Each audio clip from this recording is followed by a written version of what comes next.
Yo, magandang umaga nga pala sa inyo, no?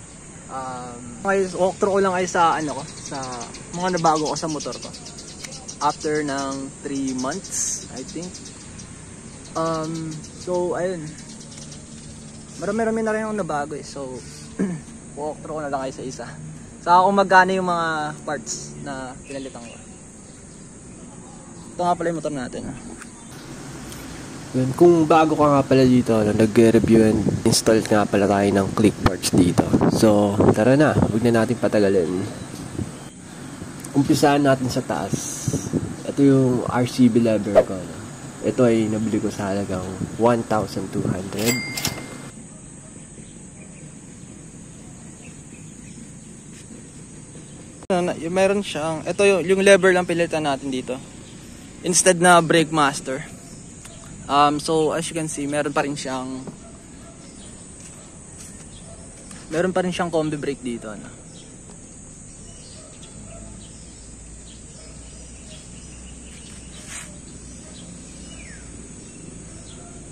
Yung brake master niya, ayan, nakalock siya ngayon. Tapos so functional pa rin yung mga features ng brake master natin kapag nagpalit tayo ng lever. Ito naman yung Honda Carbon Fiber Pattern Rubber Gel hand grip natin. Diba? Sa halagang 360. Sobrang lambot ng kamay. Sobrang lambot nito sa kamay at hindi madudula sa gloves kahit basa ng ulan yung motor mo. Next ay ang CNC bar end. Pinalitan ko yung stock bar end natin kasi ayoko lang nakabukol o naka-usli na bar end. Price niya ay 299 pesos. Yo, tapos na tayo sa taas. Check naman natin yung nasa ibaba. Yung brake system ko nga pala o yung caliper ko ay stock lang. Pero yung Brembo na logo na yan ay hindi sticker. Emblem siya. Kung makikita nyo, hindi siya flat kundi naka-emboss siya, no? Yun. Nabili ko lang yan sa halagang 70 pesos.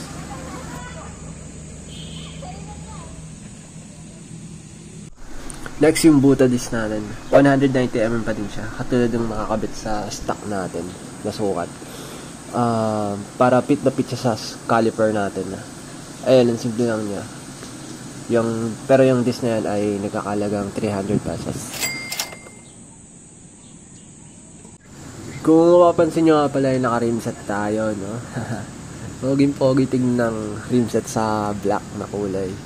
Ang sukat niya na yung 1.2 sa harap at 1.4 sa likod.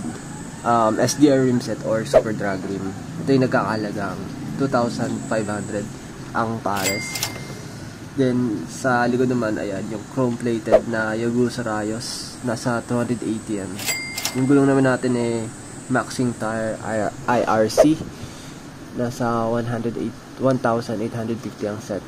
Then 2 sa harap, 2.25 ang sukat sa likod. Punta naman tayo sa flat set ko na gamit. Napaka-premium ng itsura. Yan ay JRP Black Edition. Yung design niya ay dry carbon design at may rubberized logo na siya. Tapos naka-etiketa na ang JRP. Kung interesado din kayo sa review nito, nasa channel lang din yan.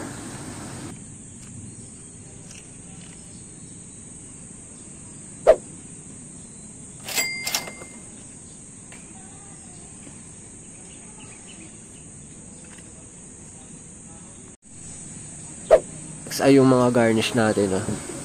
Isang set yan, pero tinanggal ko na lang din yung iba. Nagsawa na kasi ako nakakabit. Pero tinira ko yung nasa likod. Yung set niya na ay nagkakalagang 700 pesos. Ito naman yung Barrio emblem natin. Yan yung ipinalit ko sa decals na kulay orange. Pero mas gusto ko kasi yung minimalist lang na design. Kaya yan yung napili ko. Sa malayo, aninagi mo pa siya. Pero pag tinitigaw mong buti, saka mo mamabasa na Barrio emblem. Bili ko dyan na 119 lang. Bili ko dyan na 219 pesos. Next ay ang extended engine support natin. Makikita mo na extended yung engine support niya. Kapag lumapit yung clearance ng gulong sa tapalodo, yung extension pala niya ay +2. Yan ay para gumanda yung tindig ng click natin. Ito yung nabili ko sa halagang 2,000 pesos.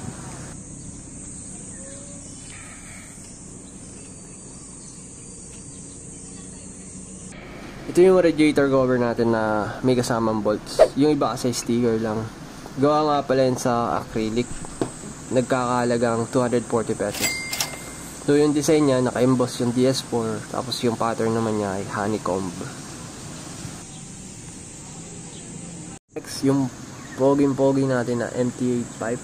Tunog stock siya sa idle. Pero kapag binirit mo, dun lumalabas yung pagkalutong niya. Yung elbow niya ay kaparehas lang din stock natin. Magkano? 1,900 pesos.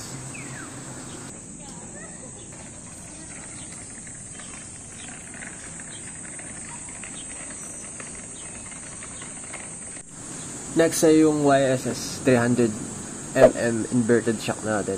Ito ay nagkakalagang 4,650 pesos. Isa pang mukhang premium na pyesa sa motor natin. Gusto ko dito yung combination ng alloy at black na kulay niya.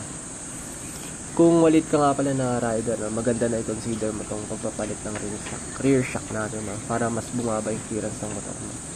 Mangyayari, mas lumalapat yung paa mo sa lupa. Pero yung ganito kababa nga ba yung sumasahid sa mga humps? Tingnan natin.